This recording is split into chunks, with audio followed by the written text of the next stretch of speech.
They fired me the day I buried my mother. Not a week later, not after condolences. That day. While I stood at the edge of her grave with the wind tearing at my coat, my phone buzzed in my pocket, and there it was. A voicemail from the newsroom. "We have to move on. Good luck." 7 words to erase 10 years of work. 7 words to gut me while the priest was still speaking. I wanted to scream, to throw the phone into the wet earth. But I didn't. I saved the message instead. Because if they thought I would go quietly, they had no idea who they'd just set free. I was still in my black dress when the wind picked up, rustling the plastic wrap on the floral wreaths like bones under silk. The grave looked too small for the woman it was meant to contain. My mother had always occupied a room like thunder, loud, insistent, unforgettable. Now the only sound was the wind pulling at my coat and the distant sterile crunch of wheels on gravel as the last hearse pulled away. I stood alone. Most people had filtered out by then. Family friends, old reporters from the city beat, a few well-meaning neighbors. Even the priest had given me that awkward, lingering look that said, "I should go, but you clearly need more than I can offer." He left anyway. I didn't blame him. My mother had been gone for 4 days. The obituary she wrote herself, because of course she did, had run in 3 newspapers. Catherine Wallace, journalist, watchdog, warrior. That last word, warrior. It sounded right until it didn't. Warriors usually get to finish their battles. The ringtone snapped through the silence like a slap. I fumbled for my phone. It was buried deep in my coat pocket, buzzing insistently. I didn't recognize the number, but something in my gut told me to answer. Too late. Voicemail. The screen blinked once and stilled. My fingers hovered, hesitant, as if touching the screen could change what waited on the other end. I hit play. A man's voice. Calm, clipped, almost familiar. "We have to move on. Good luck." That was it. 7 words, spoken like a memo. No name, no context, just a verdict dropped on a raw wound. My thumb hovered over delete, a reflex born from years of screening calls, chasing tips, and killing dead-end leads before they had time to waste me. Then I didn't. I stared at the message, my heart thudding in a rhythm that no longer felt mine. It was that voice. Something about it scratched at memory, the way a name sits just out of reach on the tip of your tongue. I restored the message, saved it, archived it, then backed it up twice. Somewhere in that silence between syllables was a truth I hadn't earned yet. The wind caught one of the wreaths and sent it toppling onto the grave. Red roses and white lilies scattered like confetti, an unintentional celebration of something no one wanted. I didn't move to fix it. I just stood there. My feet hurt, my heels digging into the wet grass, but the pain felt deserved, necessary. Like penance for surviving her, or maybe for not saving her. I had always lived in my mother's shadow. She was a force, editor-in-chief of the city's last independent paper, bulldog of the corruption desk, a Pulitzer finalist the year I graduated high school.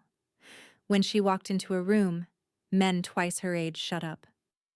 When she set her sights on a lie, someone's career usually bled out in the morning paper. But at home, she was quiet. Not cold, exactly. Just preoccupied. I used to think I wasn't enough to hold her attention. Later I realized that truth mattered to her more than affection did. I never knew if that was noble or cruel. My phone buzzed again. Another voicemail? No. Just a calendar alert. Publish op-ed draft. It was hers.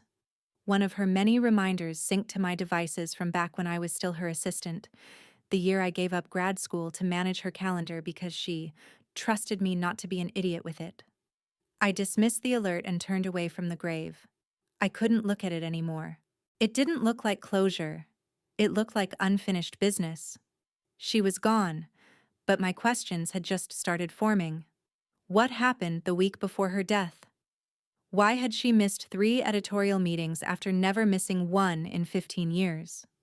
Why had she told Lana, her deputy editor, "If anything happens to me, check the safe," and then left no key? And why, hours after she was lowered into the ground, was I getting voicemails from strangers telling me to move on? The drive back to her house felt longer than it was. The sun had dipped low, turning the streets gold and stretched. Every traffic light seemed to last longer than the one before.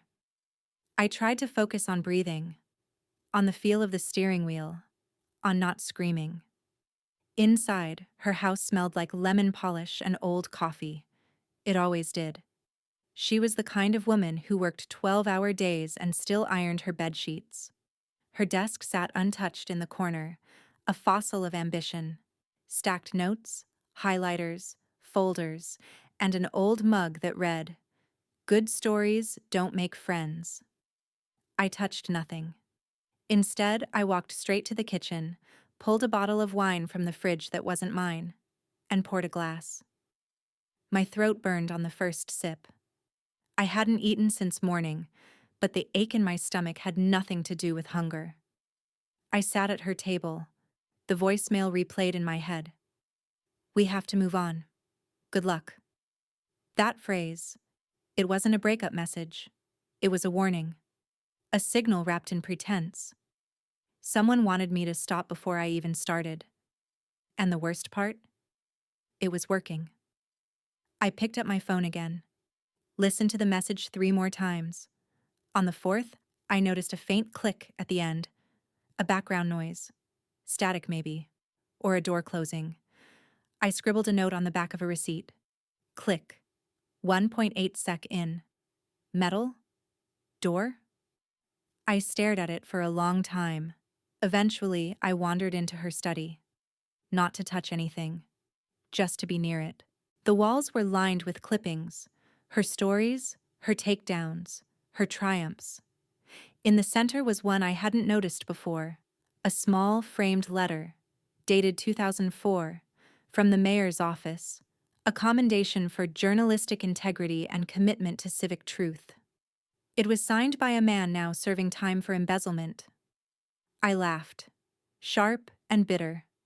Of course it was. And then I heard the knock. 3 taps. Soft. Deliberate. I walked to the door with the wine still in my hand and looked through the peephole. Nothing. I opened it anyway. No one. Just a small envelope on the mat. No address. No return name. Just one word in handwriting I hadn't seen in years. Clara. My name. I picked it up, my fingers cold despite the heat still clinging to the day. Inside was a single line written in blue ink. "Be careful what you ask." There was no signature, but I recognized the handwriting immediately. And I knew, this was only the beginning. The newsroom smelled like toner and burned coffee. It always did. Even after a week away, the scent hit me the moment the elevator doors opened, sharp and unmistakable, like ink and ambition rotting in the same box. I stepped out like a ghost, not sure if I was haunting this place or if it was haunting me. Heads turned. Not many, but enough. A few glances lingered just long enough to sting before darting back to their screens. No one said a word. Not even Jeremy. Especially not Jeremy. My desk sat in the corner, just as I'd left it. Except now a cardboard box slumped on top like a tombstone. No warning. No meeting. They hadn't even waited until after the funeral. The voicemail was the only courtesy I got. Not even my name in it. Just, "We have to move on." I walked toward the box, ignoring the way the room's energy shifted with every step, like they weren't sure if I was coming to make a scene or fall apart. I gave them neither. Inside the box, my coffee mug, chipped at the rim. A half-used legal pad with shorthand notes from a lead I never got to chase. A wrinkled city parking ticket. And at the very bottom, tucked under an old memo about deadline protocol, something that didn't belong. A city hall badge. I stared at it. The kind my mother used to wear back in the late 90s, back when she covered municipal corruption like it was blood sport. The ID photo was sun-faded and laminated crooked, but the name was still legible. Catherine Wallace. My mother.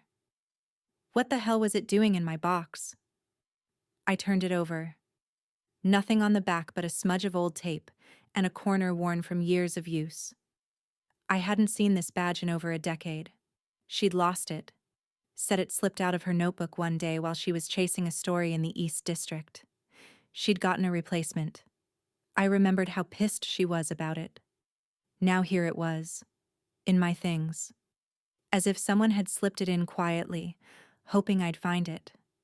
Or maybe hoping I wouldn't. Clara. Jeremy's voice smooth as ever, polished, calculated, the kind of voice that always sounded like it belonged to someone in control. I turned slowly. He stood with one hand in his pocket, the other loosely gripping a thermal mug. His tie was crooked, as always. He didn't look surprised to see me, just mildly inconvenienced. "You should have called first," he said. "I wanted my things," I replied. I held up the badge. And apparently, someone else's. He didn't look at it, didn't even blink. "That's probably from archives. Sometimes stuff gets mixed in." "Right," I said, tucking it back into the box. "Just a mix-up." He exhaled, lips thinning. "Clara, I know you're going through a lot." "Stop." The word cut sharper than I intended. A few people looked up. Jeremy's jaw twitched. "I'm not here for sympathy," I said. "I'm here because someone left a dead woman's press badge in my desk, and because a voice told me to move on like I was a broken printer." He stepped closer, lowering his voice. "This is a workplace, not grief support. You were out for almost 2 weeks, deadlines piled up, and we needed someone who could—" "Let me bury her," I said. "You mean someone who could show up while I was at the cemetery?" He blinked, and for a second, something flickered in his eyes. Guilt? Regret? No. Too fleeting. More like calculation. "This isn't personal," he said. "It's business." "Then don't worry," I said, gathering the box. "I'm about to make it very personal." He reached out, a half gesture like he might stop me. But he didn't.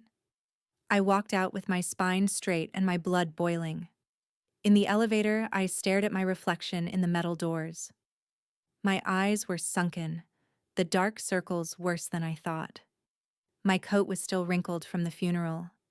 I looked like someone on the edge. And maybe I was. But I didn't care. Not anymore. Back at my apartment, I dumped the box onto the floor and sat cross-legged beside it. I pulled out the badge again and placed it in front of me like a puzzle piece that didn't belong. Something had shifted since the funeral. Something I hadn't named yet. My mother had always been ahead of the curve, always chasing a lead 2 weeks before it broke wide open.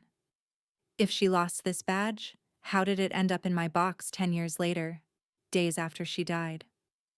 I stood and went to her office, the converted guest room she used when she worked from home. Her files were still in neat stacks, labeled in that tight, slanted handwriting of hers. Budget reports, meeting minutes, personal notes. Nothing out of place. But in the drawer labeled Grants and Programs, I found something. An envelope, cream-colored, sealed. My name written on it in thick blue ink, Clara. My breath caught. The last time she wrote my name by hand was on a birthday card. She was always typing, always in a rush. This felt different. I broke the seal. Inside was a folded document, part of a city media grant application, with 3 sets of initials signed at the bottom. I recognized one, R.G. Wallace, my uncle, her younger brother, an accountant. He hadn't spoken to her in years. The signature looked off. Not fake, exactly, but too perfect. Copy-pasted perfect. I'd seen his signature before, on my student loan forms. This wasn't it. Along with the form was a small black envelope, the kind you'd use for a hotel key or a security card. Inside was a key card. No label, no instructions, but I knew exactly what it was. A safe deposit box. My mother hated banks. She didn't trust them. But she did believe in leverage. If she left something behind, it wasn't sentimental. It was strategic. I stared at the keycard, heart racing. She wasn't just trying to protect a story. She was trying to protect me. And I had no idea what I was about to walk into. I stared at the keycard on my desk for an hour before I picked it up again. It sat there, silent and unassuming, a matte rectangle with a magnetic stripe and a single embossed number. No logo, no bank name. Just a blank card and the echo of my mother's voice in my head. If anything happens to me, check the safe. She hadn't meant a fireproof box under the bed. This was bigger. Outside, the streets of the city crawled with that late October gray, where the light feels like it's thinking of quitting. I slipped the card into my jacket pocket, tucked the suspicious grant document into my bag, and called the only person I thought might know something without knowing too much. Uncle Ryan didn't pick up. I wasn't surprised. I hadn't spoken to him since my mother's 60th birthday, an event notable for the fact that he showed up late and left early, with his usual half-sincere compliments and a bottle of wine I'm pretty sure he didn't pay for. They hadn't gotten along in years, but if his name was on that grant statement, I needed answers. I didn't leave a voicemail. Instead, I searched for the number printed on the keycard. A quick reverse lookup pulled up a match. First Harbor Trust, Midtown Branch. Private services. A quiet place. One of those banks with frosted glass doors and custom chocolates in the lobby. The kind of institution where money doesn't talk. It whispers through lawyers. I pulled on a scarf, ignored the ache in my spine, and caught the subway. The air underground was thick with sweat and indifference. It always was. The city didn't care what you were running from or toward. 20 minutes later, I stepped into a lobby that smelled like cedar and policy. The receptionist looked up with the kind of expression that told me she'd memorized exactly how to smile without ever feeling anything behind it. "Good afternoon. Do you have an appointment?" "No," I said, handing her the card. "But I think this does." She glanced at it. Her eyes narrowed ever so slightly. Then she stood and gestured for me to follow. The vault was in the basement. The walls were thick with silence, the lighting soft and clinical. We passed rows of numbered boxes until she stopped at a brushed steel door with a keypad. She scanned the card and stepped aside. "Once I open this, you'll be alone. We do not record activity in this room. You have 15 minutes. Press the button when you're done." I nodded. The lock clicked. She left. Inside, the air felt colder. The box assigned to the card was already slid out onto the counter. Someone had accessed it recently. That realization prickled the back of my neck. I hesitated, then pulled on the handle. Inside was a black flash drive, a manila folder labeled Backups, CW, and a note. 3 words, handwritten. "If this reaches you, I failed." I knew the handwriting. My uncle's. I opened the folder first.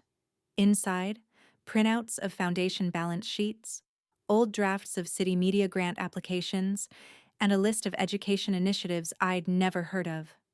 I'd grown up around civic programs, watched my mother tear apart inflated nonprofit budgets like she was unspooling a lie 1 decimal at a time. These programs? They didn't exist. At least not publicly. I checked a few names against the city records on my phone. Nothing. No filings, no press releases, no launch dates. But money had been assigned to them. Thousands.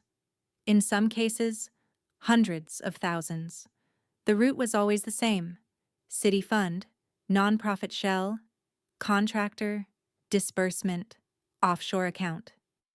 It wasn't just mismanagement, It was a pipeline, and someone had taken the time to diagram it out in meticulous, accountant-level detail. My uncle's detail. I plugged the flash drive into the branch's secured terminal. It was encrypted, but my mother had labeled the file. CWU Ledger Mirror. I typed in her usual password, Sisyphus 1984. It opened. The drive mirrored not just the balance sheets, but internal communications, emails, draft invoices, a map of transactions that traced back 5 years. And all of it ran through one specific civic foundation, the Wallace Initiative for Media Literacy. I froze. That was my mother's nonprofit. Or so I thought. I dug deeper. The initiative had been founded under her name, but the operations had been handled entirely by others, namely Jeremy, her deputy editor, and a pair of Shell LLCs registered to the same office park outside Albany.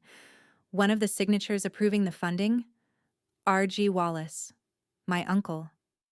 Except here, the signature looked different. Sloppier. Rushed. Like someone had tried to fake familiarity. A sudden wave of nausea rolled through me. My mother had built her entire life tearing down corruption. Had she, unknowingly, become the face of it? Or worse? Had someone used her name knowing she'd never live long enough to see what they'd done with it? I looked at the note again. If this reaches you, I failed. Ryan had been trying to stop it, or expose it. And now he was silent. I packed everything back into the envelope, took a photo of the note, pressed the call button. Back in the sunlight, the city didn't feel the same. The noise wasn't comforting. It was camouflage. And I had just uncovered something that didn't want to be seen. The message on my phone still played in my mind. We have to move on. Good luck. They hadn't said goodbye. They'd said back off. They thought I wouldn't dig. That grief would silence me. They thought wrong. The next morning, I cleared off the dining table and turned it into a crime scene. Not officially, but in every way that mattered. The flash drive lay next to my laptop, open folders scattered like evidence, and 3 legal pads were already filled with notes, red arrows, margin questions, and circled names. I hadn't slept. Coffee replaced blood somewhere around 3 a.m. There was no more doubt. No gray area. The Wallace Initiative, the nonprofit that carried my mother's name, her legacy, was a front. Maybe not at the beginning, but by the end, it was no more than a clean drainpipe for dirty money. The flow was consistent. Money started with the city's Department of Cultural Resources, funneled through a grant program with vague wording to support media equity and educational infrastructure. From there, it entered Wallace Initiative for Media Literacy, which used contractor names I couldn't verify. From those contractors, the money exited to offshore accounts. Neat, quiet, beautifully clean, if you didn't look too close. But I was looking, and someone else already had. My Uncle Ryan's note haunted me. If this reaches you, I failed. Failed at what? Whistleblowing? Stopping it from inside? Or had he been part of it and then tried to back out? His signature was on too many filings to play innocent, but also, he left breadcrumbs. That safe deposit box wasn't a mistake, it was insurance, and now I held it. The burner email attached to some of the PDF files on the drive led me to a fake foundation website. Education First Alliance.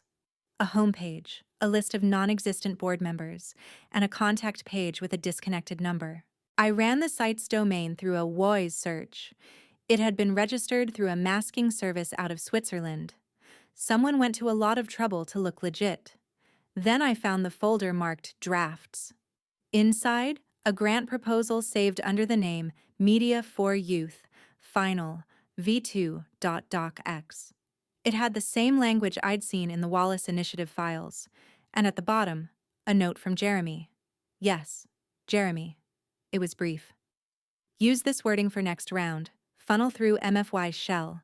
Lana said she'd cover signatures if needed. J. Lana. My mother's deputy editor, Jeremy. Her right hand. Two people who had been closer to her than anyone, including me. My stomach turned. I remembered Lana hugging me at the funeral, telling me how sorry she was, how much Catherine had meant to the newsroom. That line felt sticky now, like honey hiding a needle. I ran a comparison on the contractors tied to the shell companies. Two names popped up again and again: Arden Consulting LLC and Marin Development. Both had addresses listed in office parks that looked, from satellite images, like empty lots. One was marked "Available for Lease." I opened a new browser tab and searched for Arden Consulting's business license. It had expired in 2018, but their name was still on grant forms dated 2023. That's when I felt it. The shape of something bigger. This wasn't sloppy bookkeeping. This wasn't greed. It was orchestration. Someone had built a system, kept it quiet, and fed off public money for years. And when my mother, bulldog, legacy, bloodhound for bullshit, got too close, she died. I didn't want to believe that, but belief had nothing to do with it anymore. I clicked back to the folder.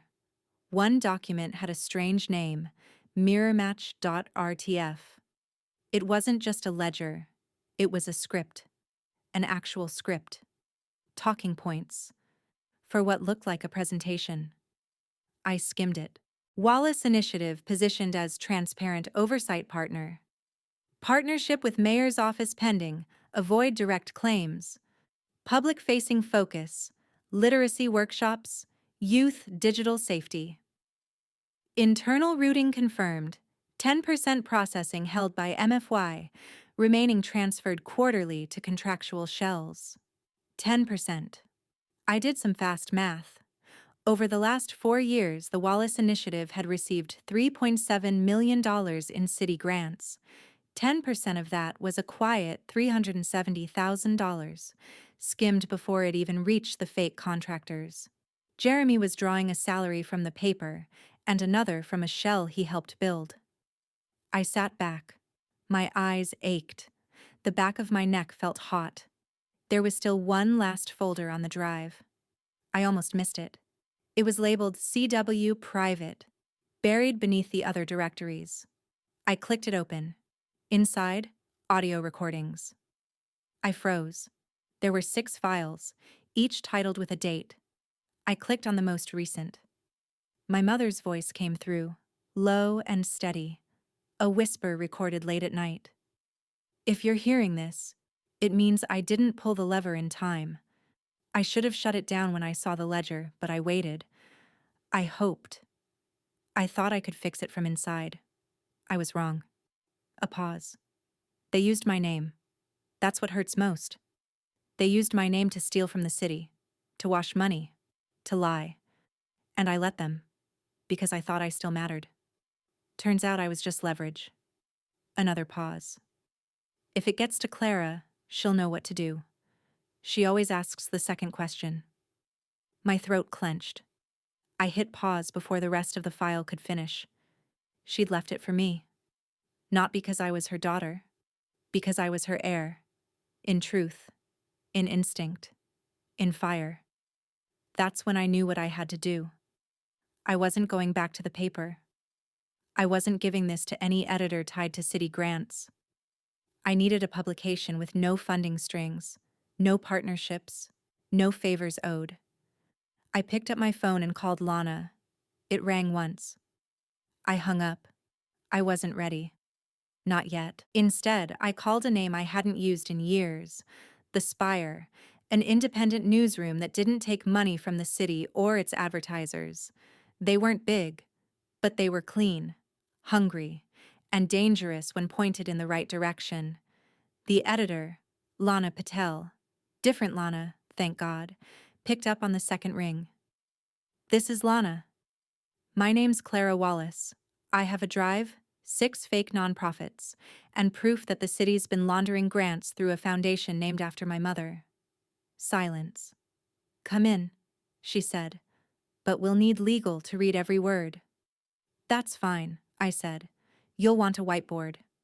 The Spire's office was wedged between a tattoo parlor and a shuttered yoga studio, 3 flights up in a building that smelled like varnish and mold. It wasn't much to look at.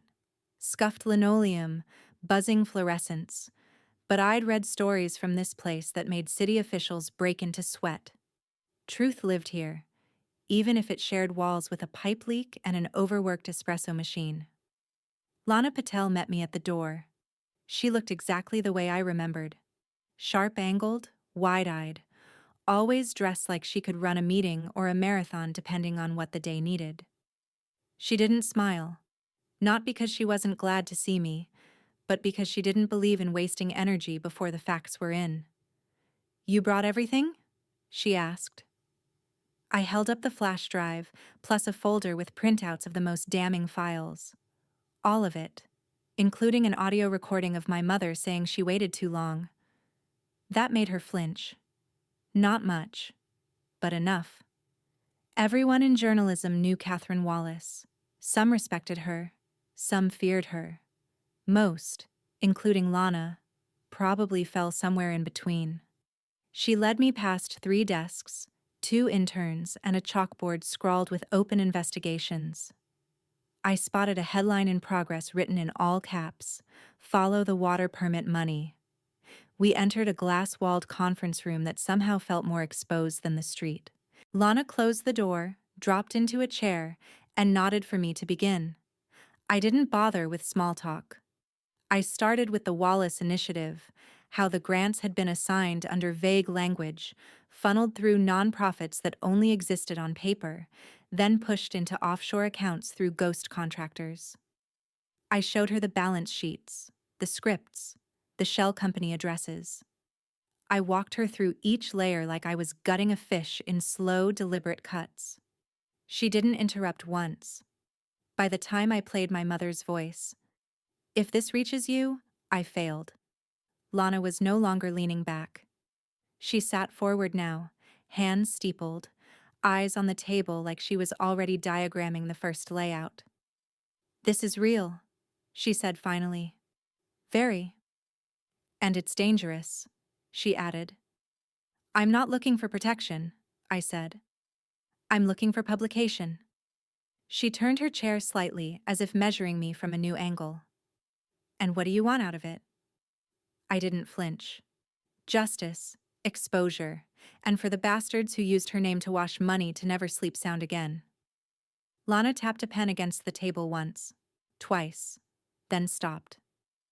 "We'll need legal eyes on every line, redactions, cross-checks. If even one person sues, we need to show we tried to avoid naming them unless the evidence is iron." "That's fine." "And you're okay with freelance status?" "We can't bring you on full-time, not during an active investigation." "Also fine," I said. "You can treat me like a leper. Just let me burn this to the ground." She smiled at that. Brief, dangerous. "You'll need a byline. Clara Wallace." "Really?" She raised an eyebrow. "You want to tie this to your mother's name?" I nodded. "That's the point." She stood. "You've got 2 weeks." My stomach dropped. 2? "If we sit on this too long, they'll catch wind of it. You said you had emails, grant trails, offshore routing.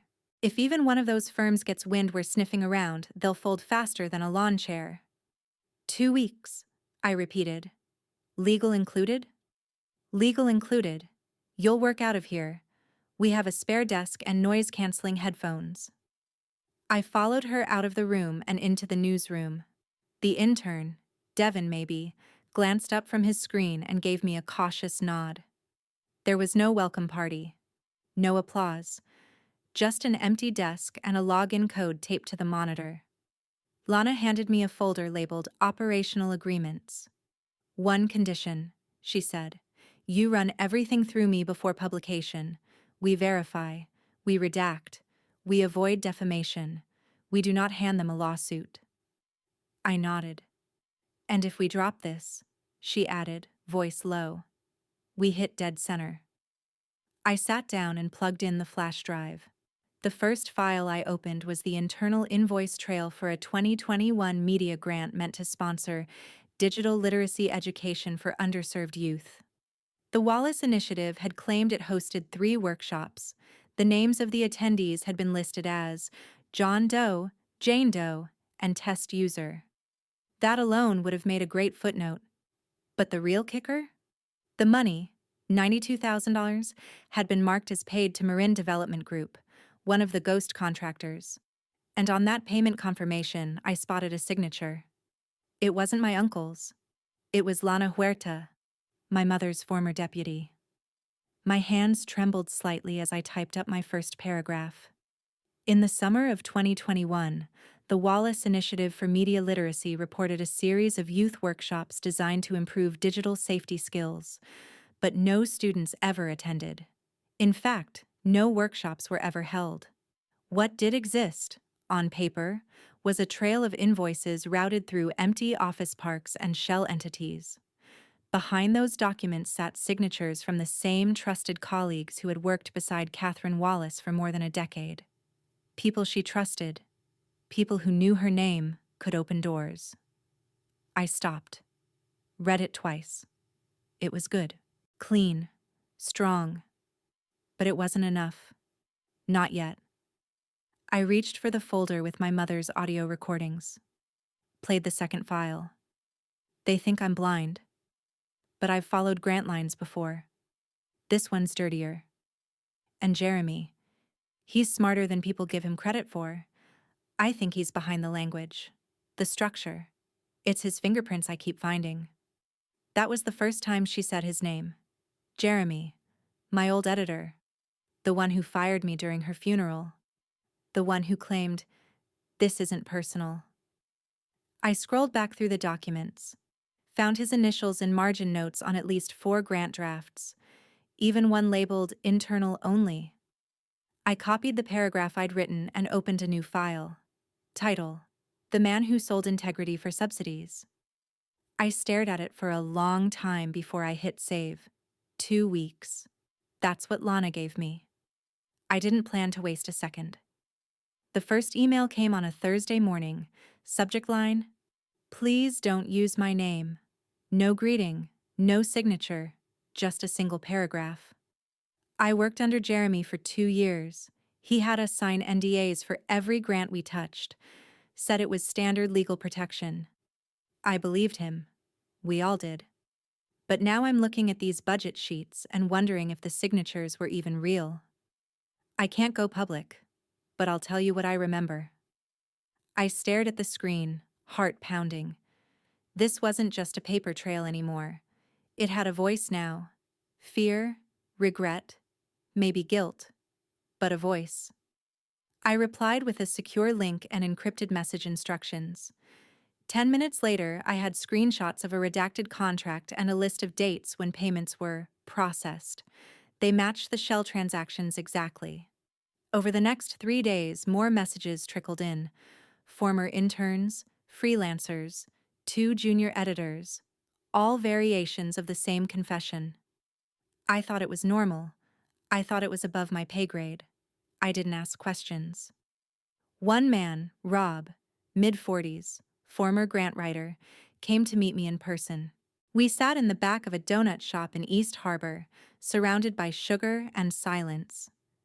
He looked exhausted, like someone who hadn't gotten out from under a bad decision in years. I pitched a program, he said, community podcasting, real stuff, training, workshops, gear. They said it was perfect. The Wallace name would push it through the grant committee. Did it? I asked. He nodded. 80,000 approved. I celebrated. I ordered mics, reserved the rec center. And then the funding just didn't come. I followed up twice. Jeremy told me the city was reprocessing the invoice and to be patient. I leaned forward. So what happened? He looked down at his coffee. I fronted the money. Thought it was just bureaucracy. By the time I realized it wasn't coming, I was in debt. Had to take a loan to cover the expenses. Credit tanked.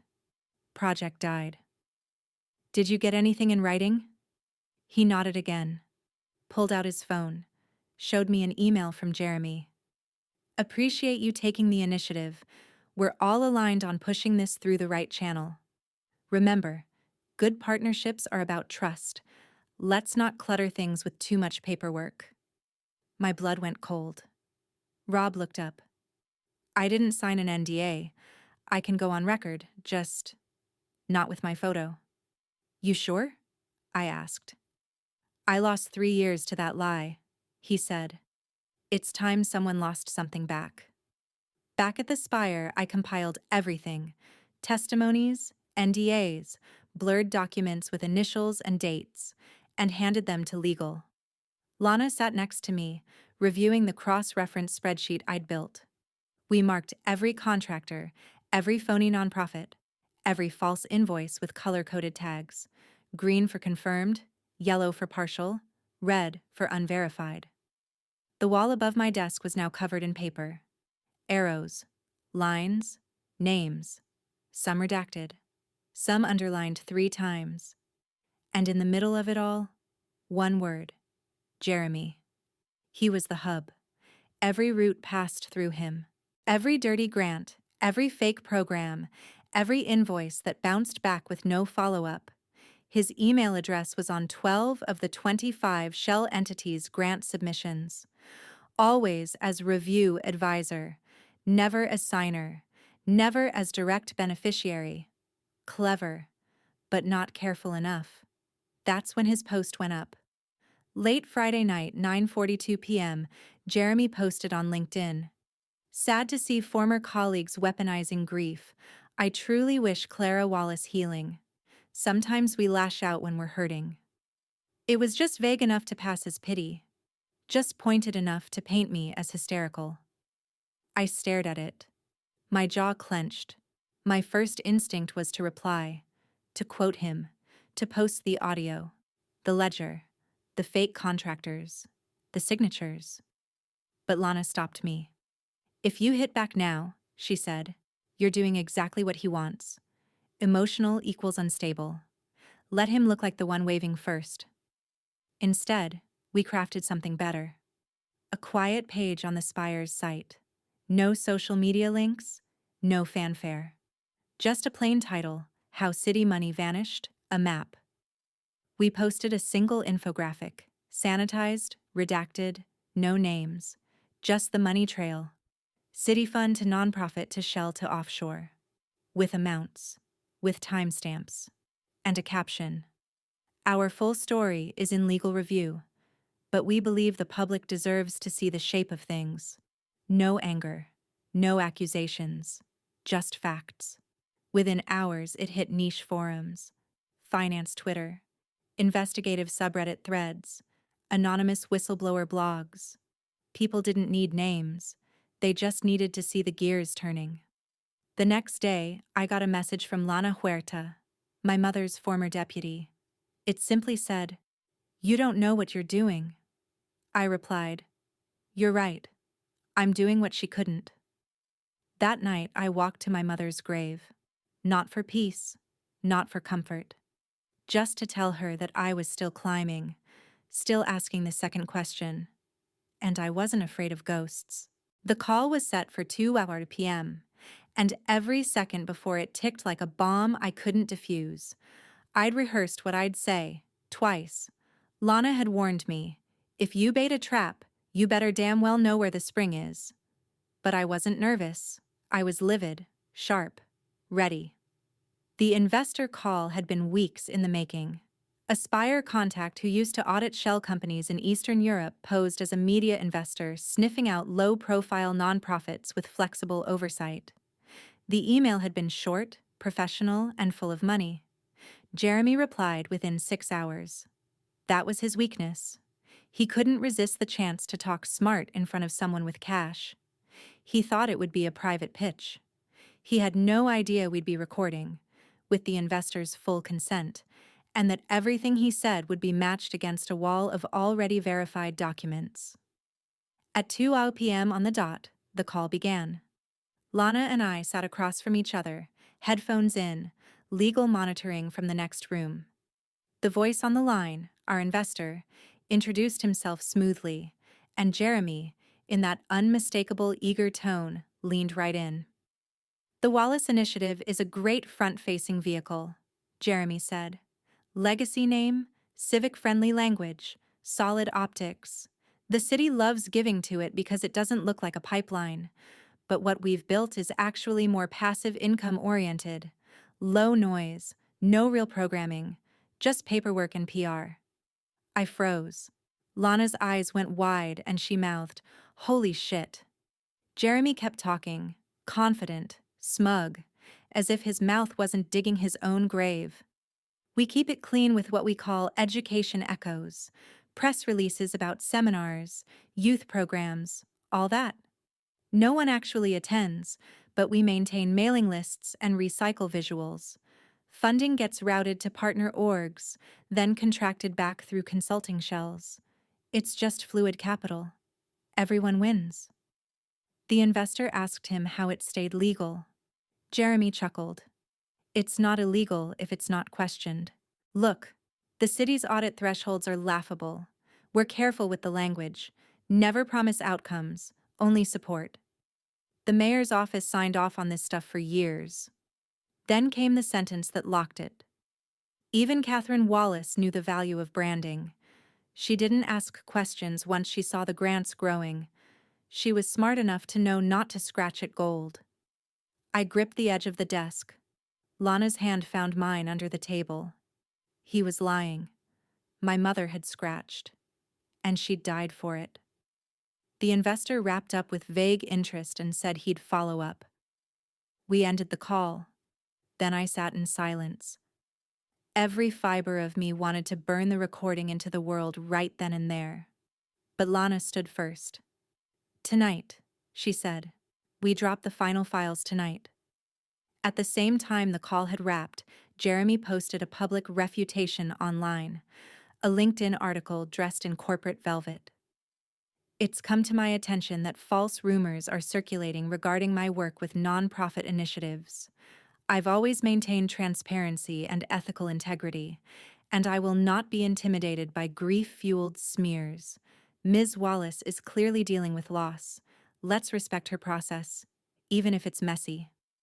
The comments poured in, colleagues, city liaisons, minor journalists, all echoing support, all performatively concerned.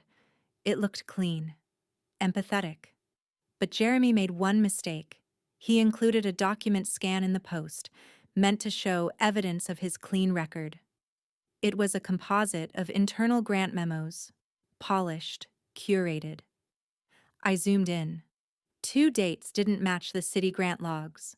One contractor name, Arden Consulting, was listed as disbursed 2 months before the nonprofit had even been founded.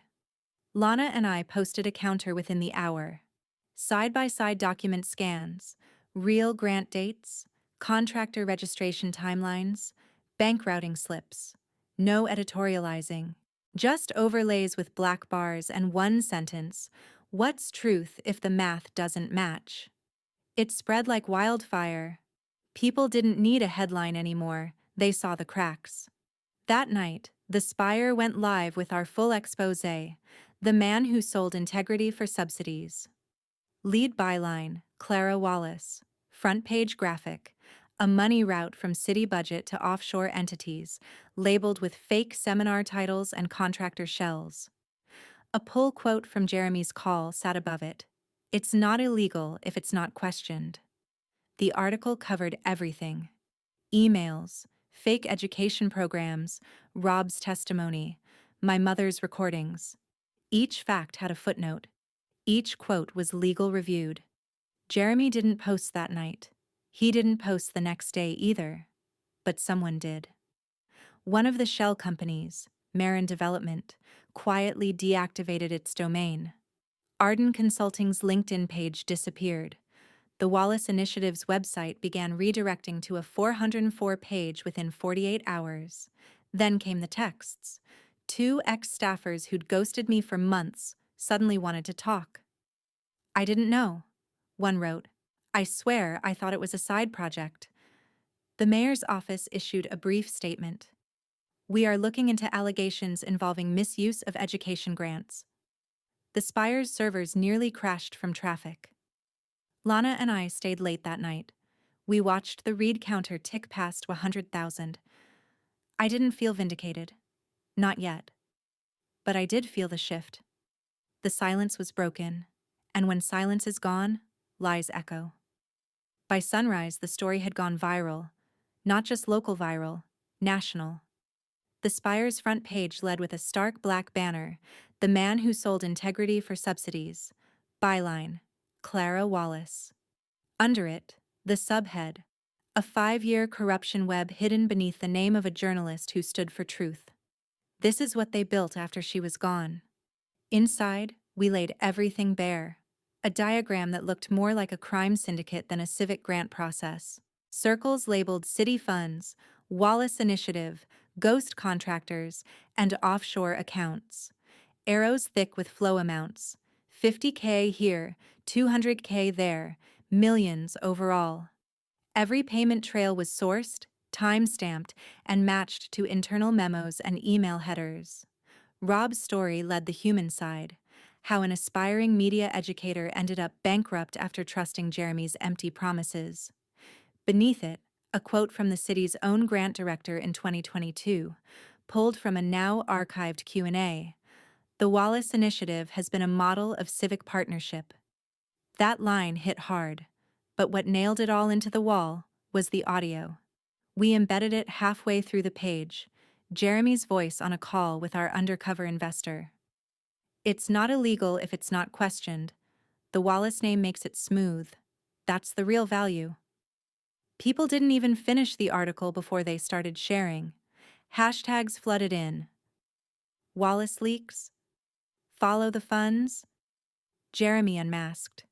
And below the fold, next to the diagram and audio, Lana Patel published her own editorial, "Slap Won't Work." In anticipation of gag attempts, we've secured legal defense and archived mirrored copies of this investigation in multiple jurisdictions. We are prepared for litigation, but we also invite it. Because discovery goes both ways. That final paragraph went off like a grenade in a closed room. I sat at my desk, still wearing the same sweater from the night before, watching the flood in real time.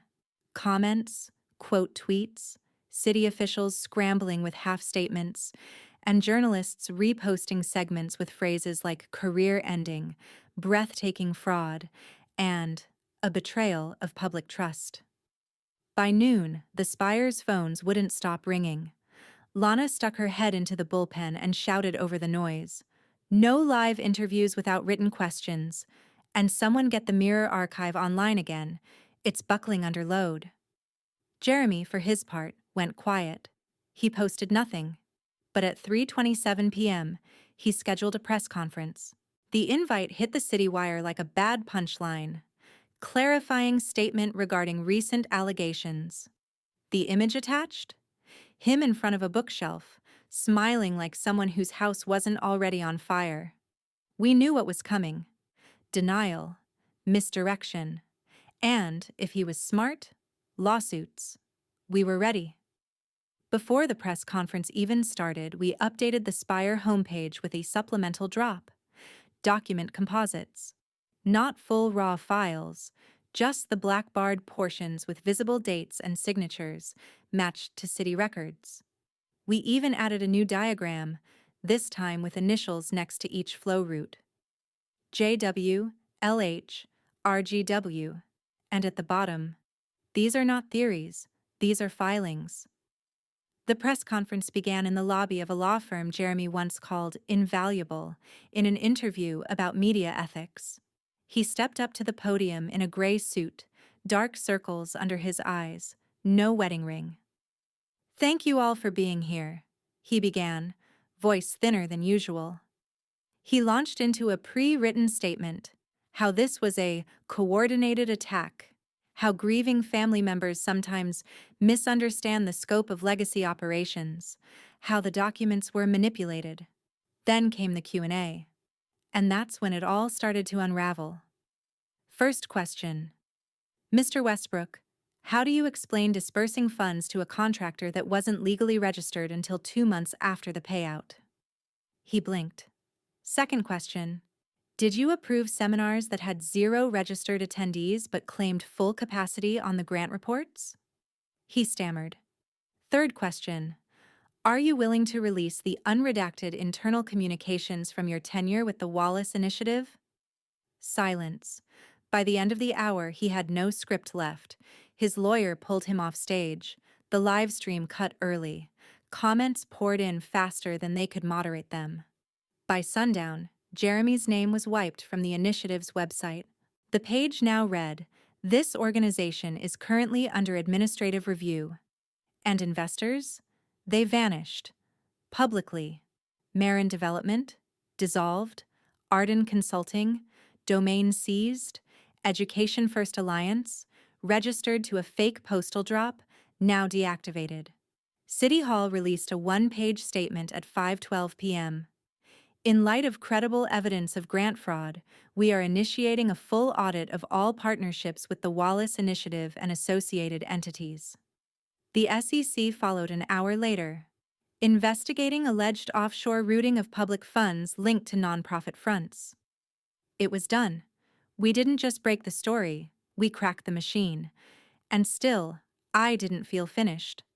I sat on the steps outside the Spires building, the cold biting into my knees through my jeans, watching the sunset behind the skyline my mother had fought so hard to keep honest. I pulled out my phone, played the last recording on the flash drive. Her voice, quieter now, almost soft. If you find this, it means I lost the war. But if you're listening, maybe that means you'll win it for me. I paused it there. I'd always wanted her to see me succeed. But now, what mattered more was that she'd trusted me to finish something she couldn't. Inside, Lana tapped on the glass. Silent thumbs up. Red count now past 500,000. Mirror sights holding. The system blinked. The city blinked. But I didn't. The city called it an audit, but everyone knew what it really was. A salvage operation. A scramble to patch the cracks before they swallowed the foundation. 3 days after the story broke, the Department of Cultural Resources issued a statement admitting irregularities in its oversight of grant recipients. 2 days after that, the Wallace Initiative's accounts were frozen. A week later, the SEC subpoenaed Marin Development and requested offshore routing records tied to a series of consulting firms. And Jeremy? He tried one last time to spin the fall. The press conference he staged from his brownstone was half-assed at best, a shaky live stream with 3 local reporters and a folding chair. He read from a page that sounded like it was drafted by a PR intern on sedatives. While I categorically deny these unfounded accusations, I understand the need for transparency and will cooperate with ongoing reviews. But reporters weren't asking if he was innocent anymore. They were asking how many zeros he saw move through accounts he helped set up. The moment someone mentioned the word Cayman, he ended the stream. I watched the clip twice. Not for pleasure, just for verification. I needed to see it with my own eyes. Him, cornered by facts he could no longer redact. The way his mouth twisted when asked if he had any personal relationship with the offshore firms. The way he said, "I don't recall," like that would save him. By the end of the week, his name vanished from every public-facing site he had ever been tied to. The Wallace Initiative listed itself as under structural review. Its board, once stacked with city editors and legacy donors, resigned en masse, quietly, with carefully worded farewells that said nothing at all. But the real shift? That came when the Chronicle, the very paper that had once employed me, that had fired me via voicemail during my mother's funeral, published a new editorial. Not from Jeremy, not from Lana Huerta, from the publisher. In recent years, the lines between civic partnership and journalistic independence have blurred in dangerous ways. Our failure to properly scrutinize funding sources tied to city initiatives was not only an institutional oversight, it was a moral one. I read that sentence 3 times. It didn't make up for what they'd done, but it was the closest thing to an apology I would ever get. I didn't reply. Instead, I helped Lana push out the final follow-up series at the Spire. We called it The Wall of Silence, an in-depth look at how systemic apathy enabled fraud to flourish in plain sight. Former colleagues who once ghosted me now sent texts like, "You were right," and "I'm sorry I didn't say anything." But none of them offered to say it publicly. Still, there were others who stepped forward. Rob gave a live interview. Another former intern came forward with an NDA she'd been pressured to sign under threat of being blacklisted, and one anonymous whistleblower submitted grant timelines that matched ours to the hour. The network of enablers started to shake apart.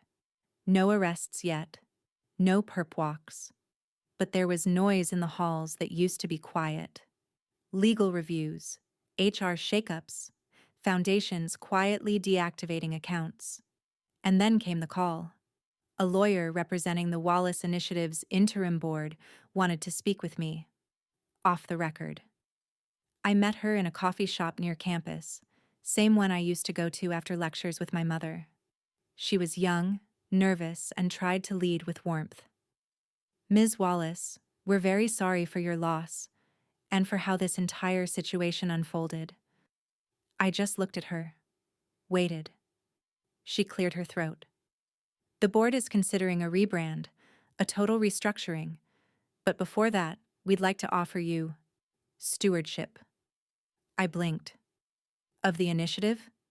She nodded. "The name, yes. The assets would be held in trust until the investigation concludes, of course. But the vision, it could be yours again. The real one."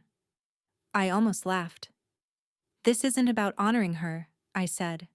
"This is about optics." She didn't deny it. I stood to leave.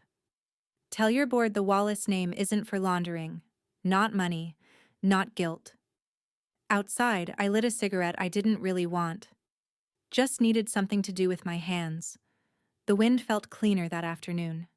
Not because the city had changed, but because I had. Lana met me at the Spire that evening. "We've had 3 more story pitches in the last 2 hours," she said. "All ex-Foundation staff. One's ready to go on the record." "That fast?" She smiled. "Once the silence breaks, it doesn't come back." We raised coffee cups instead of champagne. Neither of us was much for celebration. "Do you think your mother knew it would get this big?" she asked. I shook my head. "No. I think she hoped it wouldn't." And still, she'd prepared for it. Every ledger, every recording, every buried clue in a safe deposit box. I thought about the voicemail again. "We have to move on. Good luck." I hadn't deleted it yet, not because I needed to hear it, but because I needed to remember who had sent it, and that there would always be more like them. But next time, they wouldn't see me coming. I laid the flowers down in silence, white lilies. My mother hated roses, said they were all show, no soul. Lilies were quiet, grieving, honest. The cemetery was nearly empty this time. No rattling wind, no plastic wreaths, just overcast sky and the dry hush of October leaves skating across stone. I reached into my bag and pulled out the folded copy of The Spire.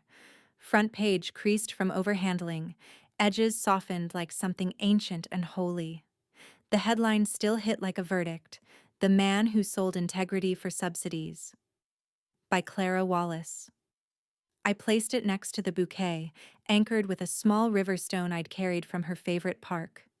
The headline faced upward, clear, defiant, permanent. She would have hated the font choice. I knelt, brushed the stone marker with my hand. "No one owns your name anymore," I whispered. The wind didn't answer. It never does. But the quiet that followed felt full, not empty. I stayed longer than I meant to, just breathing, thinking, letting it all settle: the calls, the late nights, the fury and disbelief. And underneath it all, the unshakable, brutal clarity of truth rising through rot. Somewhere in the distance, a car alarm chirped. Life going on. Eventually, I stood, dusted my knees, and walked back to the street. My phone buzzed in my pocket. A new email. Subject line: Your story saved me. I opened it, thumb trembling just slightly. Hi, Clara. I was an intern once, back when you were still at the Chronicle. You probably don't remember me, but I remember you. How you fought for clean copy and real stories. When your mom passed, I didn't know how to reach out, but I've been following everything since. I left journalism 2 years ago because I couldn't stomach the compromises anymore. But your work, it reminded me why I started in the first place. I'm going back in. Thought you should know. No name, no reply address, just that one truth. It hit harder than any headline ever could. I walked the rest of the way to the train in a kind of stillness I hadn't felt in months. The city buzzed around me as usual. Sirens, shoe soles, vendors hawking cart pretzels that smelled like memory. But none of it felt like noise anymore. It felt like foundation. At home, I made tea, fed the cat, opened my laptop. The Spire had updated their homepage with a banner across the top. Integrity isn't retroactive, it's resurrected. I smiled despite myself. Lana had a flair for righteous drama. I pulled up my voicemail inbox. There it was. Still saved. Still waiting. Jeremy's voice. Flat. Detached. We have to move on. Good luck. It had haunted me once, like a final slap at the bottom of the stairs. But now? Now it sounded like someone being left behind. I hovered my thumb over the play button, then moved it to delete, and pressed it. Gone. For good. No backup. No archive. Because the truth no longer needed it. I opened a new document, typed the words slowly, like a final breath. For the woman who taught me truth always matters. I sat back, let it rest. The world hadn't changed because of one story. It never does. But it had shifted. The silence was broken. The system exposed. And me? I wasn't grieving anymore. I was building.